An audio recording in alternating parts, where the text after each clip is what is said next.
Here we are in a 2019 Honda Accord Sport with the 2-liter turbo engine, and this one has the 10-speed automatic. This is my first time driving this car. Obviously very similar to the manual transmission that I already have videos of, but this is my first time trying out the automatic, so I thought I would get some driving footage here.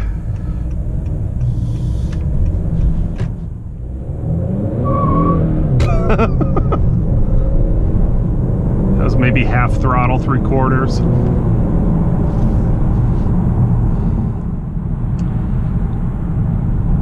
So being a 10-speed transmission, this is quite a bit more complex than the 6-speed manual. It does a lot of shifting, and obviously the shift points are different since there are 4 more forward gears to work with compared to the manual. This has full speed range adaptive cruise control, whereas the manual transmission will turn off at about 20 miles an hour or so when you're slowing down. And you know, of course, it gives you warnings to downshift, and then at 20 miles an hour it tells you to take over. But in this, it's full speed range. So if you're in a lot of stop and go traffic, this might be a little bit better. You do also get paddle shifters to control the transmission, and they're fairly responsive. The one other main difference in the automatic 2-liter Accord versus the manual is that you actually have 3 different drive modes. In the manual you just have Econ and Normal, but in the automatic you have Econ, Normal, and Sport. So if we go into Sport mode here, you see it holds the gears a little bit longer, it downshifts. So it's not great for cruising, or not ideal I should say, but it's more, you know, obviously for a back road. And of course you can take control in Sport mode as well with the paddles.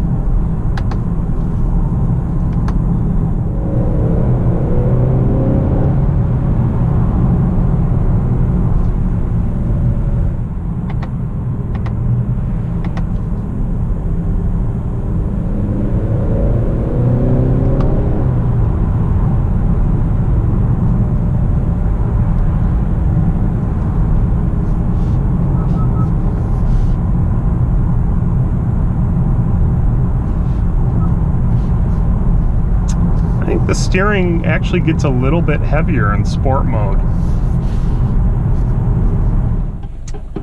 Okay, the adaptive cruise is holding us at a stop, and to go, I assume we just tap the gas pedal. Yep, or you could probably hit the resume button as well.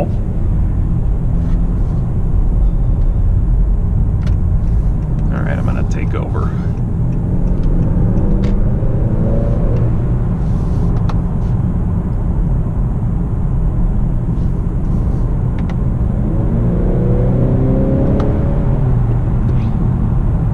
Now, of course, the engine is exactly the same as the manual transmission. This is the, if I remember correctly, the K20 C4 engine, the 2-liter turbo, 252 horsepower, and 273 pound-feet of torque. This being a Turbo 4, of course, you know, it delivers its torque kind of down low and in the mid-range. But it kind of plateaus once you get up above, I don't know, 5,000, 5,500 RPM.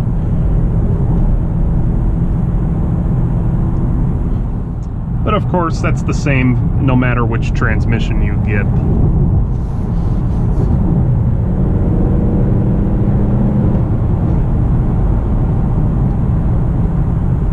Brakes feel pretty much the same as I would expect.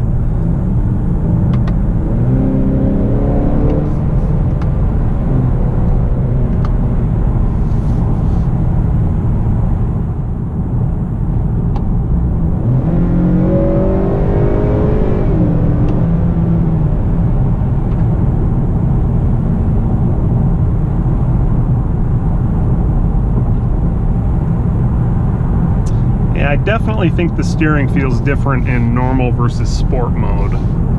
Go back into sport here.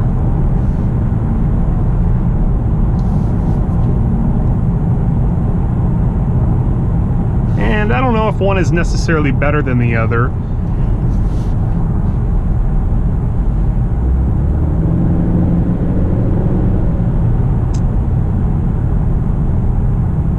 Yep, the low and mid-range torque is where this engine is at. You know, it's not quite like a V6 or V8 normally aspirated that just, you know, pulls linearly and, you know, gets more and more and more as you get closer to the red line. Now, this particular vehicle being a 2019 model, I don't think that there are really any changes versus the 2018. The only difference I noticed between this and some of the 2018 2-liter sports is this car actually has Michelin tires on it, as opposed to the Goodyears that are on some of the other sports with these 19-inch wheels. I didn't know if that was just kind of a random or a regional thing, or, you know, what determines which car gets which tires, or if all of the 2-liters have Michelins now, but another observation. Again, I can't really tell a huge difference between the Michelins and the Goodyear in the short time I've been driving this. But now, the other difference here that I noticed with the 10-speed is that also, since there are more gears to work with, the engine doesn't work as hard at highway speeds. In the manual car, at, you know, on interstate freeways cruising at, say, 70 miles an hour, if I remember correctly, the 6-speed cruises right around 2,400 RPM, kind of on the high side for today's vehicles. But I was just on the interstate just a few minutes ago with this car before I started filming, and this was sitting right around 1,800. Interestingly, as far as I know, the fuel economy ratings are identical between the 6-speed and the 10-speed, so that's kind of interesting. I wonder if the 10-speed adds some weight, perhaps.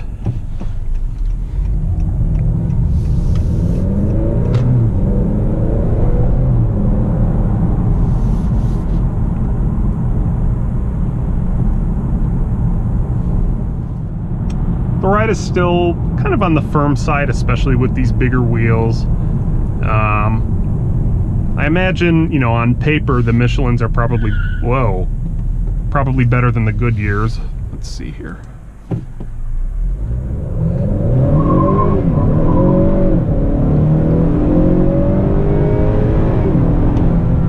Wow, what was that? 4 shifts to get to 60?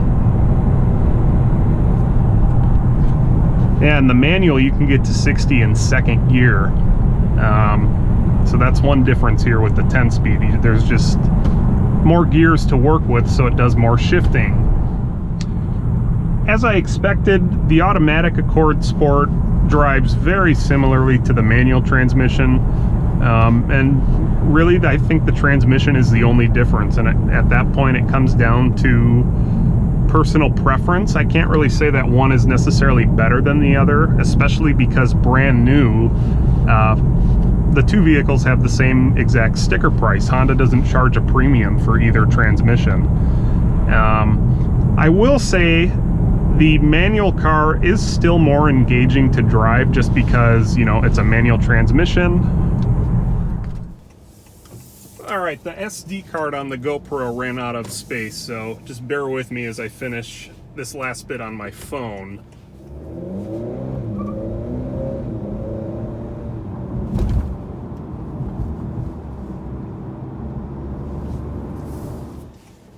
Something I did notice on the automatic car is that, unlike the manual, you don't have to have the parking brake set to start the car.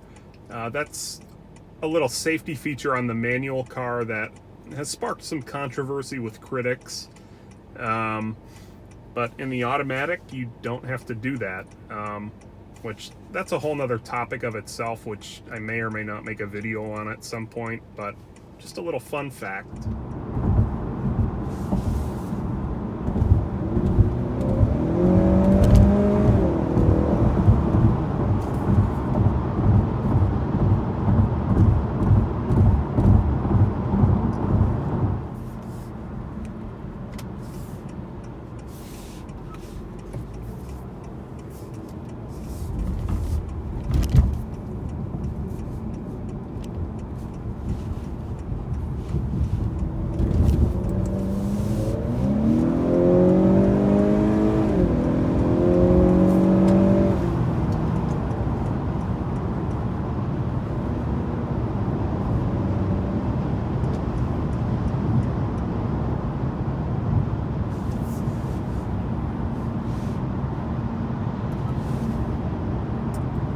So of course, plenty of power for highway merging, as I expected. And you can see now we're cruising highway speeds about 70 miles an hour, and we're sitting right at, yeah, it looks like 1750 RPM, so that's much lower than the 6-speed. And yes, we are in 10th gear. And in terms of highway cruising, again, it's pretty much identical to the manual. I'd be curious to see if these Michelin tires are helping quiet down the ride a little bit. I know I've gotten a lot of comments on my other videos with the manual car that has Goodyear tires on it, saying the highway ride is quite noisy, or at least that's how it sounds through the camera. Even with the Goodyear tires in person, it really, to me, I don't think it's bad or noisy. But I imagine the Michelins are probably a bit smoother. I'm surprised Honda Sensing hasn't told me to take control of the steering wheel yet. Does a really good job of keeping you centered in the lane.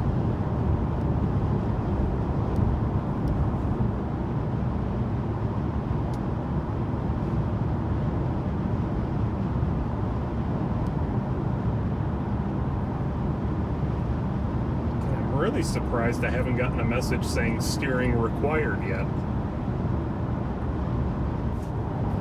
I can definitely say that the lane centering, or the active lane keep assist, whatever Honda calls it in Honda Sensing, definitely does a better job of keeping you centered in the lane on a highway. There we go, now it says steering required. Anyway, I think this does a better job of keeping you in the lane than my 2017 Subaru Legacy with EyeSight. Mind you, I think the newer crop of Subaru vehicles, like the 2020 Legacy and Outback, have a slightly revised EyeSight system, which I haven't tried out yet. So maybe they've caught up to this now.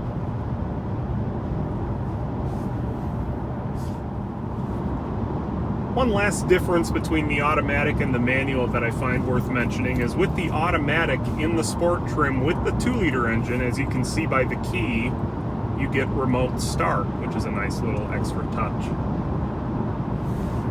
Obviously, you can't really have that with a manual transmission. And finally, I'll just show the shifter here for the 10-speed. It's the push button selector that you see in a lot of Honda and Acuras. For drive, you just push D. Reverse, you pull back. Neutral, you press N. Park, you press P. Pretty straightforward. And electronic parking brake. All right, let's go ahead and shut it off, and we'll end the video here.